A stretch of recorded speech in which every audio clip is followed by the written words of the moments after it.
Ramazan ayının gelmesiyle beraber hipertansiyon, diyabet gibi kronik hastalıklara sahip bireylerin bu dönemde dikkat etmesi gereken noktalar bulunuyor iftarla sahur arasında.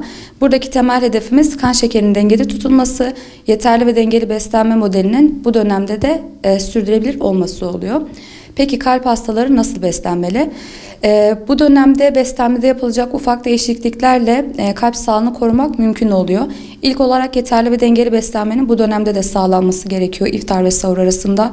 Pişirme yöntemleri olarak kızartma yerine fırında, haşlama veya ızgara yöntemlerinin tercih edilmesi gerekiyor. Bunun dışında iftarda aşırı yağlı, baharatlı ve tuzlu, şekerli gıdalardan uzak durulmalı.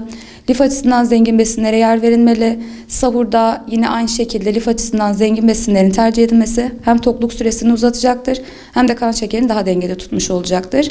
İftardan hemen sonra uyulmaması gerekiyor. İftardan 1 saat sonra yapılacak bir yürüyüş hem sindirim sistemini kolaylaştıracaktır hem de uykuya rahat bir geçişi sağlamış olacaktır.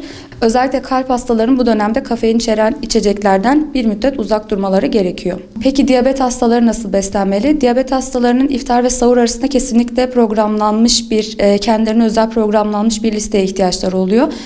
İftar ve sahur arasında kan şekerini dengede tutacak besinlerin kullanılması gerekiyor. Sahurda kesinlikle lif açısından yüksek besinlerin tüketilmesi gün içerisindeki tokluk süresini uzatacaktır. Bunun dışında kan şekerinin dengede olmasını sağlayacaktır. Gün içerisinde fazla su içilmediği için vücutta bir susuzluk meydana geliyor. Özellikle diyabet hastalarında susuzluk olması kan şekerini olumsuz yönde etkiliyor. O yüzden iftar ve sahur arasında kaybedilen sıvının telafi edilmesi gerekiyor. İlaç tüketimi nasıl olmalı? Hipertansiyon, diyabet, kronik kalp hastalıklarına sahip bireylerin her dönemde olduğu gibi bu dönemde de doğru dozda ve doğru zamanda ilaç kullanmaları hayati önem taşıyor. O yüzden bu dönemde doktorlarla danışıp ilaçların dozlarını ve zamanlarını iftar ve sahura göre kesinlikle ayarlamaları gerekiyor. Sahur ve iftar nasıl olmalı? Sahurda daha çok tokluk süresini uzun tutacak lif açısından zengin besinlerin kullanılması gerekiyor. Bunlar kan şekerini dengede tutacak besinler oluyor.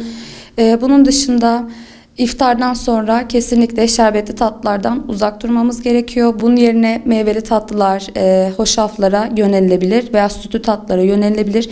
Bu hem ihtiyaç duyduğunuz tatlı ihtiyacını karşılayacaktır hem de daha sağlıklı bir seçenek olacaktır. Sahurda iftardan kalan besinleri tüketmemeniz gerekiyor. İftarda yaptığınız besinlerin sindirimi birazcık daha zor oluyor. Uykudan kalktığınızda yavaşlayan sindirim sistemine bir anda yüklenmemeniz gerekiyor. Sahurda az yağlı, az tuzlu peynirlere, zeytinlere yer verilebilir. Yeşillik olmazsa olmazımız oluyor. Haşlanmış yumurta tercih edilebilir. Sebzeli omletler tercih edilebilir. İftara nasıl başlamamız gerekiyor? İftara ilk başta gün içerisinde sindirimimiz oldukça yavaşladığı için bir anda yüklenmemek adına bir bardak suyunuzu ve bir kase çorbanızı içtikten sonra 5 ila 10 dakikalık bir mola vermeniz gerekiyor. O 5-10 dakikalık molada hem tokluk süreniz sağlanmış olacaktır hem de gün içerisinde çalışmayan sindirim sistemine bir anda yüklenilmemiş olacaktır.